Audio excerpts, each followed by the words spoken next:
Welcome, everybody, to the E2KGn30 podcast, episode number 7. I'm your host, Cyrus Prime, and I'm having some problems tonight. So hopefully I don't dump out of here. With me tonight, we have Mr. Swissguard. How you doing, Swiss? Good, thanks. And, of course, Mr. Zeusadamus. Zeus, how you doing? If they don't show the Flash going back in time in the Justice League movie to his appearance in BVS, I'm going to be very bothered. Okay. Don't know where that came from, but all right. All right, so today's episode, we got some news stories here. For those of you who don't know, E2KG, that's enough to keep going news in 30 minutes. We'll go over our top 3 or so news stories that we picked up this past week. We got some Nintendo news. We got some release slippage, maybe some other release dates that have come up. But first, we have some other Nintendo news. The SNES Classic. Swiss, what news do we got here today that we haven't heard of before? Well, at first I thought it was exciting when I saw the headline. So, SNES Classic pre-orders available this month, says Nintendo. This comes from courtesy of GameSpot. So, we know that the system is going to launch on September 29th, and in a Facebook post, Nintendo said, at the end of August, we will begin taking pre-orders. But this is their quote: "We appreciate the incredible anticipation that exists for the Super Nintendo Entertainment System, Super NES Classic Edition system, and can confirm it will be made available for pre-order by various retailers late this month." But before you go, scheduling time off and getting your camping equipment ready for the lines at Best Buy, we don't really have any other information than that. So it was kind of anticlimactic after I read the article. We don't know the retailer lineup, and we don't know exactly which day at the end of August they will be releasing they'll be starting the pre-orders. Oh, I guess you wouldn't be camping out for a pre-order anyway, but virtually camping out. Best Buy Online and Amazon and whatnot. So yeah, that's that. I guess it's coming. They're starting to trickle out some news. Hopefully, I guess they're trying to build some hype. But the end of August, you can hopefully get your mitts on a pre-order for this SNES Classic. Cool, awesome. Well, at least this is the official announcement, not like Walmart, who I guess jumped the gun a little bit there. A week or two ago, where they started pre-orders and then they canceled all of them, and I don't think a lot of people were too happy about that. No. Oh well. Well, it happens, People get excited. Yeah, so hopefully we'll get this going here at the end of the month, and I don't know. Maybe if I see one at the stores, I'll get one. But we'll see. We'll see what happens. So let's see. Let's jump to the next one. We have some BBC news here in eSports. So the BBC announced that, and that's the British Broadcasting Corporation.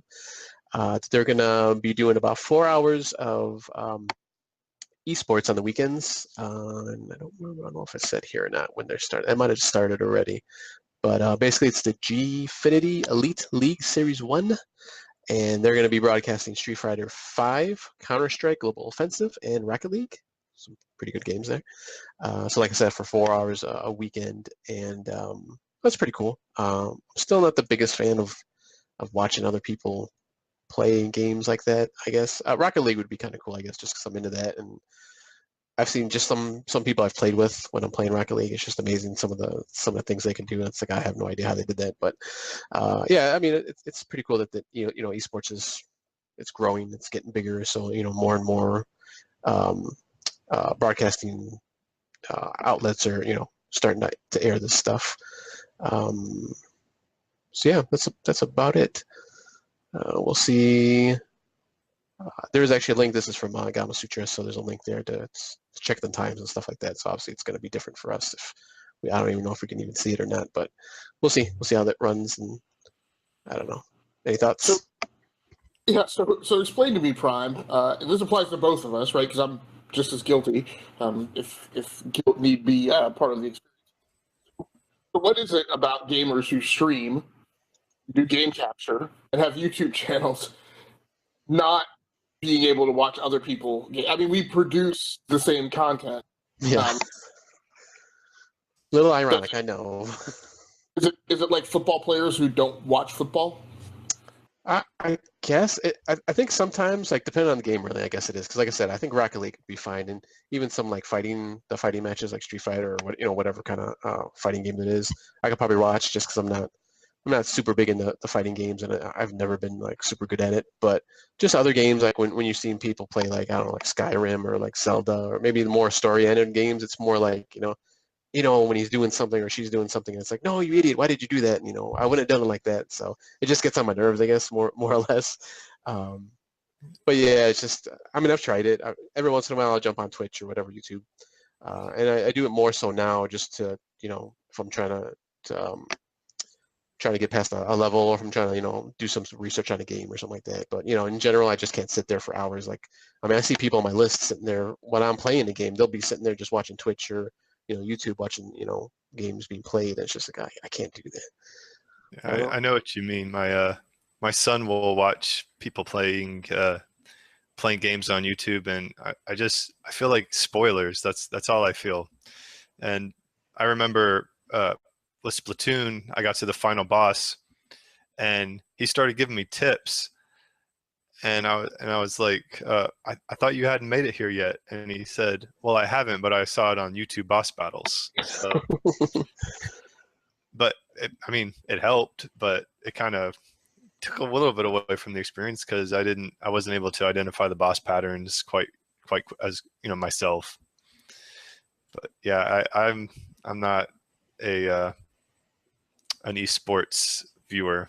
I mean, games are about the experience yourself, so it's hard for me to associate gaming with pro football. It's just, I don't know. How about you, Zeus? Can you watch it for hours on end, or?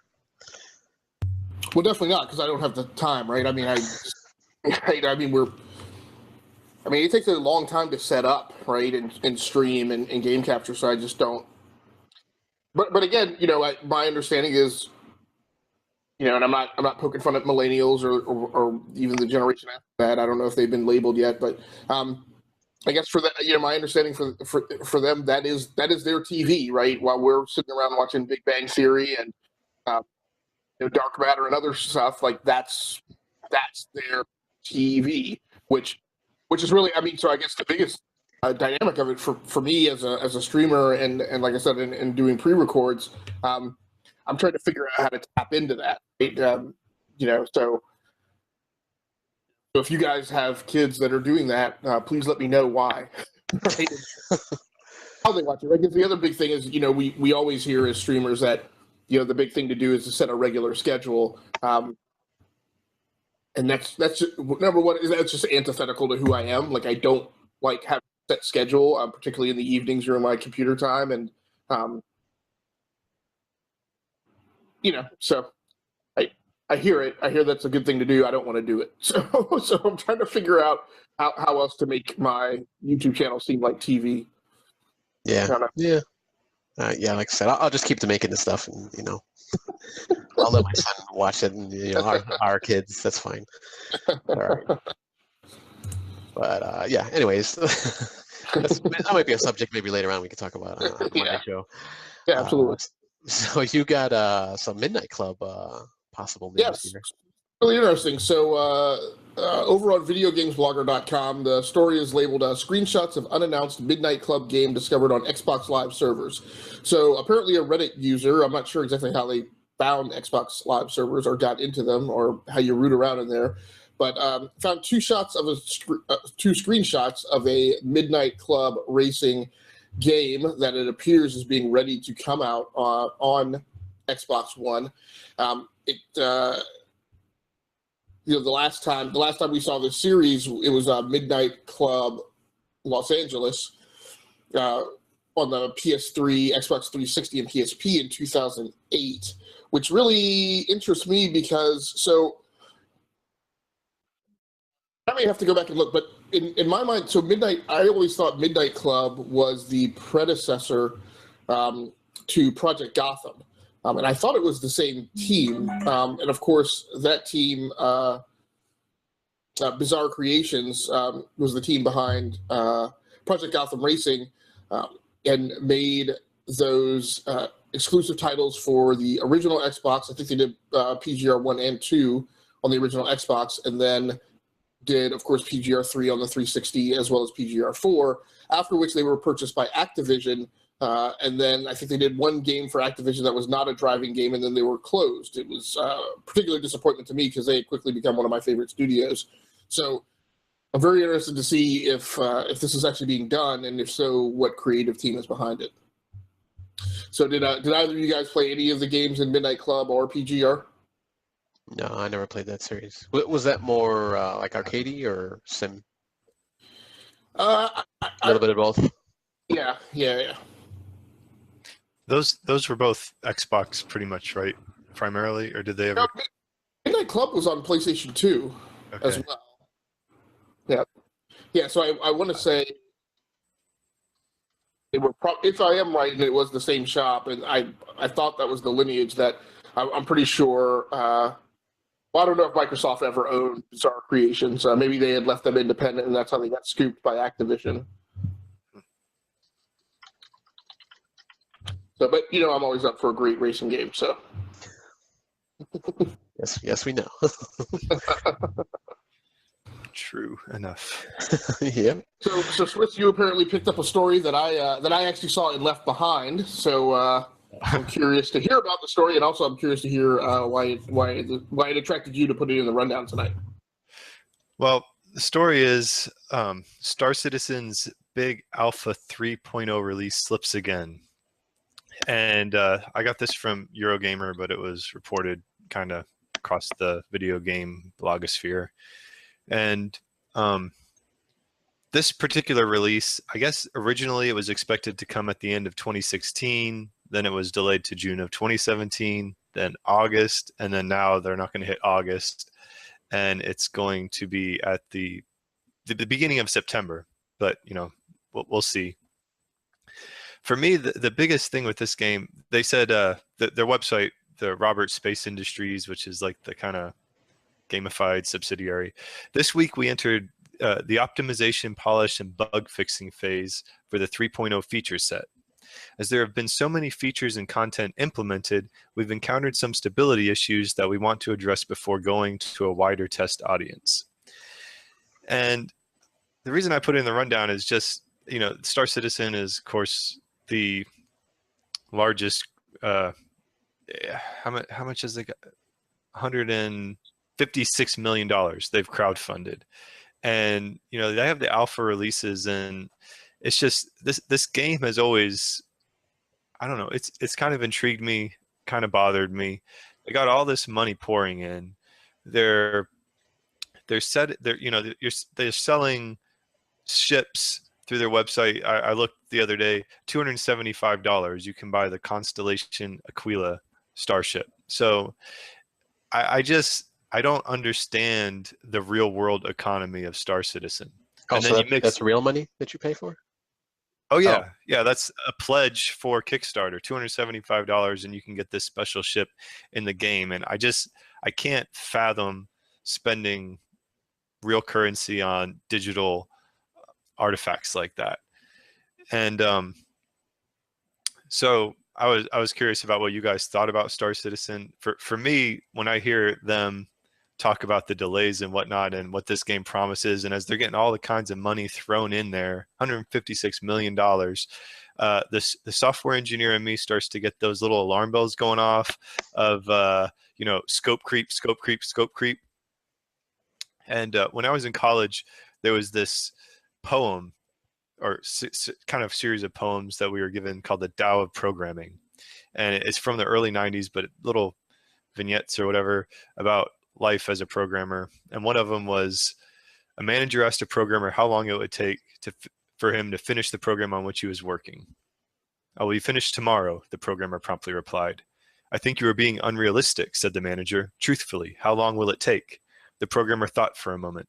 "I have some features that I wish to add." "This will take at least 2 weeks," he finally said. "Even that is too much to expect," insisted the manager.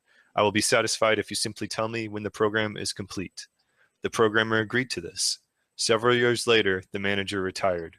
On his way to his retirement luncheon, he discovered the programmer asleep at his terminal. he had been programming all night. And for me, that's Star Citizen. Well, it's interesting, right? Because it's Chris Roberts who put together some of the most beloved franchises and one-offs, right, in a very long history of gaming, right? So this is the father of Wing Commander. He then went on to do the Siege game. So he did Dungeon Siege, and I think he did actually develop and ship Star Siege, as well as other franchises. So in my heart of hearts, I believe he has an intention to finish. I don't know that he's on. Yeah, I don't know that he's on a timetable or a schedule, because it's so, like, I agree with you. It's weird, right? I mean, so the reason I passed on this story, I was like, why am I going to cover a story about the ongoing development of a game that's not a game yet, right? And I just and to me, now again, this is my mindset, right? Where I'm like, I don't.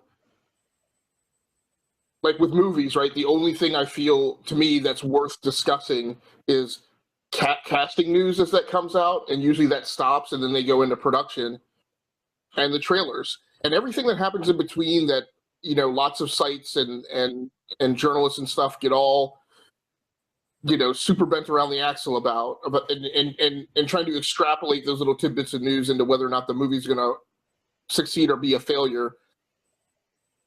To me, is a little ridiculous. But by the same token, like, games that put themselves in the public eye for incredibly long development cycles, I don't know. I just don't find any of it interesting. But again, I'm the type of person who I don't pay for early access games, right? I'm glad some people do. I'm glad that experience is out there for people. To me, it's not a game until it's released. So when I saw this news story, and I'm definitely not, like, castigating you for including it. No, I understand. I get it. How dare you? For me, it's not. I understand. It's not like, okay, I'm a gamer, and this is news that's tangible to me. When can I get my hands on something? When can I play it? Right. For me, it's interesting from more an industry perspective. Because you have this, I mean, they've raised so much money, but I don't understand why people keep throwing money at it on these, I guess, I don't know if it's right to call it promises, because obviously, you know, the game is in early access and there's tangible stuff. It's not a complete No Man's Sky. Right.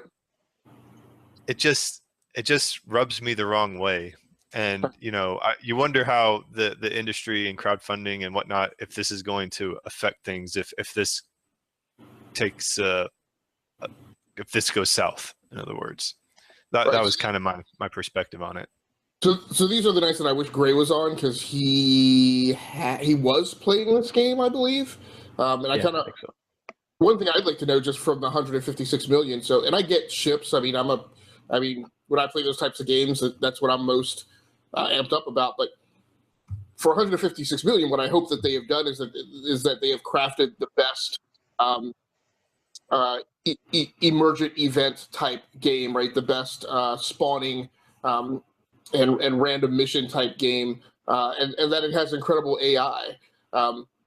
I mean, for 156 million, this should play like Mass Effect, like, you know, being run on Watson. So I've stayed out of it. I have an interest in getting in on it. I just haven't come around to getting it onto my view screen yet. But I'm very curious what the experience in that world is like now for the people who have put those pledges in and are playing the game. Clearly, somebody thinks it's worth it. So. I just hope it's a great experience. Nice. No, yeah, I don't really have a comment, just because I haven't been following this game. So, as far as Star Citizen, but Right. I think I have more of an overall opinion for the crowdfunding and just early access stuff. But I'll let that go for now, just for the sake of time. So let me jump to the next article here, our news article. It is Capcom is planning on making more Switch games in the future, and this comes on the success of the Ultra Street Fighter 2, the game they released about a month ago, I think, 2 months ago maybe. Can't remember exactly when it came out. It doesn't say in this article. I think that was their May game because May? ARMS was. Yeah, I think ARMS was June and Splatoon was July, right? Yeah, you're right. We dare not release more than one AAA All-Star title for that platform in a month's time. One a month. That's it for now. They were speaking. This has come from IGN, by the way.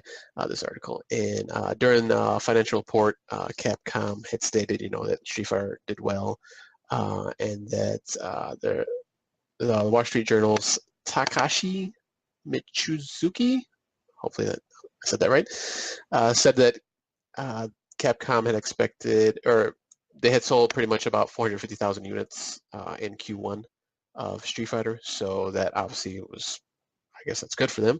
I mean, it's a good number, I suppose. So they're going to go ahead and start working on more games, and I know they just during the week they actually saw another article that they're going to be releasing Resident Evil. I think it's Revelations, I believe it's called, 1 and 2. That'll come out to the Switch. And then also just tonight, actually, I was just jumping around Facebook on different groups and gaming groups, and I saw that they're going to be doing, I think, a Monster Hunter. I can't remember what the exact title was called also, but they're going to do a Monster Hunter also, and that's another, I guess, game that they're going to call, an experiment to see how it does, I suppose. I mean, okay. I'm not really sure how I don't think Monster Hunter really sold all that well, though, in the U.S., as far as I know.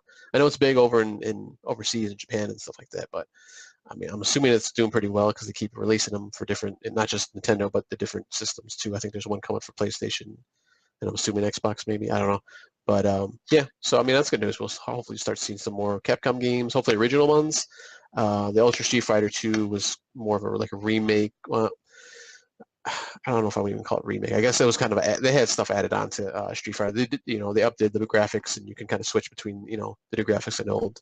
There's some different modes where you can do like 2 against 1 and stuff like that. In the first person, where you're kind of doing like Hadokens with the controllers, I guess, supposedly. So I guess that's cool. It's cool. Motion controls. But yeah, so I mean, hopefully, we get some original stuff. I'm trying to think of what was that Skyrim-esque game that they released. And actually, I think it's getting remade, or there's another one coming out for the next gen systems. I can't remember right now, but hopefully we see something like that coming out. Just something a little bit more, meatier, more than just Street Fighter, and old Street Fighter is kind of new, and Resident Evil games. So hopefully we'll see some more cool stuff coming out. And it looks like you have a release date for a game coming up here, Zeus. So actually, this is a game that has released. It released a couple of days ago, earlier this week on Tuesday. The game's title is Redeemer, so it is a game for the PC, available via Steam at this point. So this caught my eye just because I watched the trailer and it looked really interesting. It looked like something in my wheelhouse. It's kind of a brawler, which actually isn't my, super normal game, but it also it has elements of you can pick up ranged weapons in it, so it plays like a twin stick. Isometric-looking top-down shooter, but the premise behind it, and I picked this up over on Blues News. The premise on it is that you're an elite operative who has a violent past. You were living in hiding, and now you're out to wreak vengeance. It kind of has the look to me of a top-down-looking God of War in the 21st century. And it's very visceral. I know a lot of the gaming media has come around to not liking to use that term because it got so overused last console generation, but it definitely fits in this case. You do a lot of throwing people around. They hit objects with a very large, very communicative impact. The unfortunate thing is on Metacritic, it's gotten off to a start with a bit of rocky reviews. Ranking in right now with a 65. There don't appear to be any major. I'm trying to load it now. So it's been reviewed by 9 outlets, and nobody major really seems to have a very positive take on it. Its highest score is an 80. The Destructoid score is a 50, but of course I I kind of they're really the only major outlet that I see even listed of people who have reviewed it, but I don't necessarily hold that in high esteem because with Destructoid you don't know unless you go look, and I haven't, whether or not that's part of their full-time professional staff or one of their contributors from their community. So, but what I would definitely do is I would definitely say, and unfortunately I'm not on a PC that has Steam loaded, this is one I would definitely head over to Steam and actually check out the Steam community take on it of people who actually have it and are playing the game and see what they think. Nice. It looks like you have the next one too. You got some EA basketball game news. Yeah, so from Kratos of the 21st century, we go to something a bit more elegant. EA's basketball game now has women's teams, so I thought this was really interesting because, and actually I'll come around to the one comment that's been applied to the story. I have daughters, so I'm hoping that they'll come around to playing games. Actually, my oldest is definitely starting to gain an affinity for it, and has played a chunk of Skylanders Imaginators actually on the Switch. But now they have teams from the WNBA in NBA Live. It's not really a full feature set, so you could just set up team on team single player games. You can actually play multiplayer too, but point is you can't set up tournaments or leagues or any of the kind of longer investment gameplay styles that NBA Live offers. Of course, it, like all the other EA Sports games, right? It's typically one team that's on that game that churns them out a new version every year. So what you would expect is you would expect this option and feature to develop like the others do, and see it kind of grow outwards, and for you to get those options to do tournaments and leagues in later years. Nice. Can you do like WNBA versus NBA, or does it say? It doesn't look like it says on the article. Yeah, as I said, it also doesn't mention how much you can customize or whether or not you can do. I'm assuming because you don't have league play, you can't like assemble like your dream team and just kind of look at the overall WNBA roster and pick the players you want on your team. It would be really nice since they don't have it really fully fleshed out if later this year, and I don't even know if the WNBA has like an all-star game, but if they would release an all-star game for free in a patch update once either the WNBA's all-star game teams get selected, or if they don't have an all-star game, just have them kind of do their own and pick their own kind of MVPs of the year once their season is over or almost over. And that's going to do it for me. I'm Uno'd out. So sorry, go ahead. What were you going to say, Swiss? Oh, I was going to say that they mentioned it that they did with FIFA Soccer, and I was just curious about. I'd be curious to see how long it. I mean, if it does take off, or if soccer, I think is globally far more popular than basketball, and if this is. I feel like maybe from a marketing perspective, like introducing women's players in the FIFA would make more like purely financial sense than the WNBA. I don't know what kind of ratings and whatnot it gets, but like you said, if it brings in, young girls and everything to the genre, I suppose that's a good thing. Yeah, and it's a matter of accessibility too, right? So I was almost about to congratulate you for making your last appearance on E2KGn30 when you said that soccer was more popular than basketball. But it's access too, right? Like how many people who have daughters? Like I have no idea how to go find out where a soccer game is being played live, and get tickets to it to take my girls to go see it. But I can definitely easily track down a WNBA game. So that might be another factor, particularly here in the U.S. Right. Yeah. That's it's hopefully they'll flesh it out and and look at some more stuff next year, or like you said, maybe they'll do like a free DLC or something. Who knows? So, all right. So DB and I usually cover all the financial news, but Swiss tonight is bringing us the pugilistics. Yeah, I guess the next one is I would call it the Law and Order segment of E2KGn30. I don't know. I kind of struggled this week to find stories, so I understand I am kind of on the periphery of the gaming news, but it's a slow time. It's a slow time. But so this one was interesting. Rockstar sued over anti-play from 15-year-old Grand Theft Auto Vice City. So if for the younger folks listening, they might not have been completely inundated with all the Miss Cleo commercials that used to,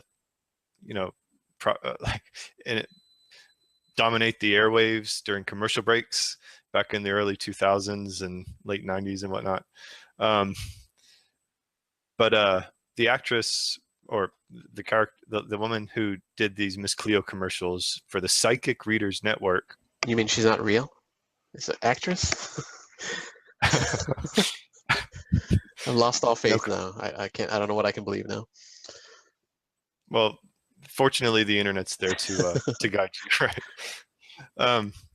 Well, Rockstar got her to voice a Jamaican character in their Grand Theft Auto Vice City games named Auntie Pele, and the Psychic Readers Network is claiming that they are exploiting Miss Cleo's persona, and they point out that they hired the actress who used to play Miss Cleo in real life. So they said that they've made more than $500 million exploiting Miss Cleo because people only purchase Grand Theft Auto Vice City for Auntie Pele, apparently. And so yeah, they're taking this up. We'll see if it makes any headway. Apparently, Lindsay Lohan, according to the story from Eurogamer, Lindsay Lohan also tried to sue Rockstar for using her likeness in Grand Theft Auto 5, and that was dismissed by a judge. But this is one of those odd stories, a la I like Prime's story a week or two ago about the MLB suing Overwatch League. So I figured I'd throw another courtroom drama in here.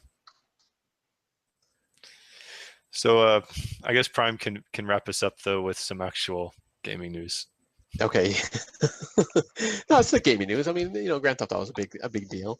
Actually, I had another suing of a company news, but I kind of dropped it. But maybe next week I can throw it out there.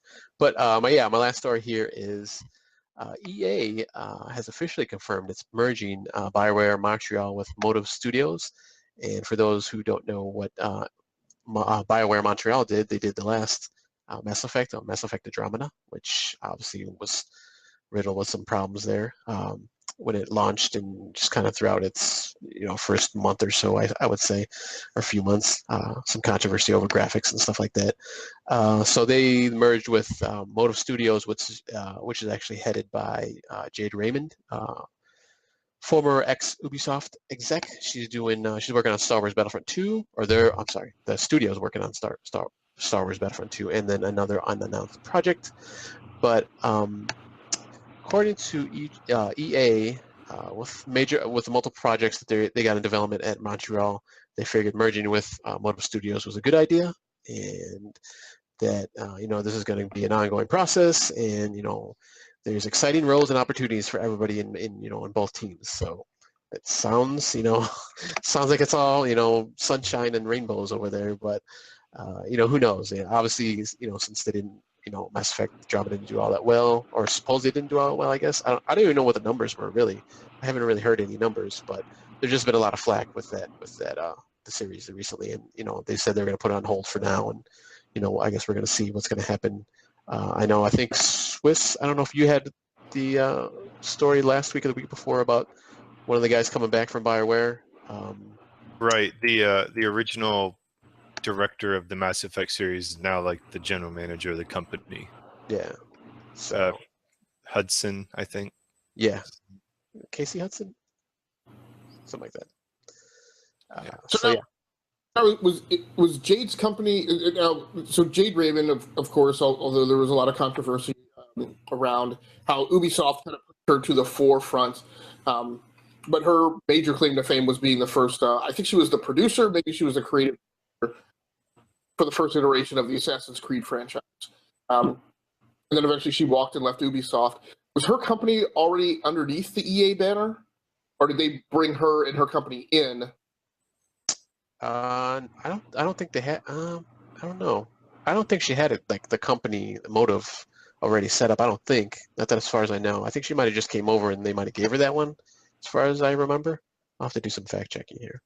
Okay.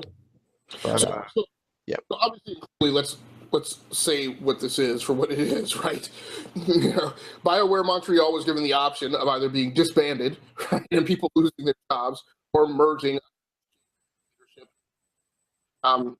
Think can correct the problems of things that went on with Andromeda, and of course there were a lot of the contractors who worked on that game. There was a story about how now having been released from their contracts, which is the norm in the industry, but they were definitely quick to point to some things in terms of how that development team was managed as being part of the reason the game performed so poorly. So one of the results, so maybe there's some validity to that, because one of the results is that development team is being put under different leadership. But pretty interesting. Yeah, they actually formed EA Motive when she came in, so I just checked that. Okay, so here we go, right? And they acquired BioWare, right? Yeah, right. Correct. Right. So here's a manager, a development lead that they handpicked and brought in, and created a team around her. Whereas BioWare, who has often been left out to kind of manage themselves, had an opportunity to hand property over to a new team.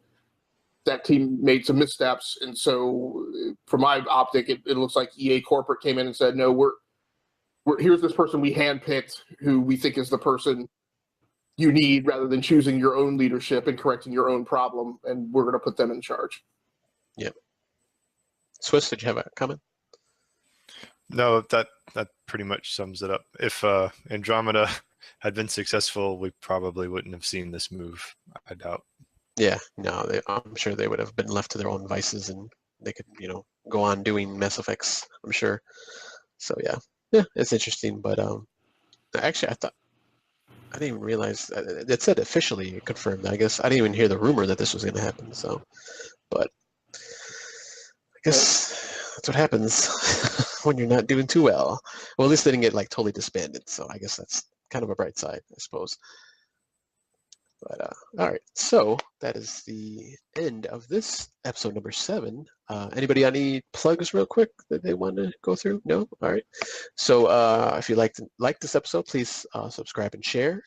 And also check out our other E2KG network shows. We have the Monday Night Show, which is our gaming playlists and topic of the week show, which is enough to keep going. And then we also have on Wednesdays the Dark Hypothesis, which goes over the Dark Matter TV show. And then obviously here on Thursdays we have E2KGn30. So come back for that next week along with the other shows. And on behalf of Zeus and Swissguard, I'm Osiris Prime. We'll see you next time.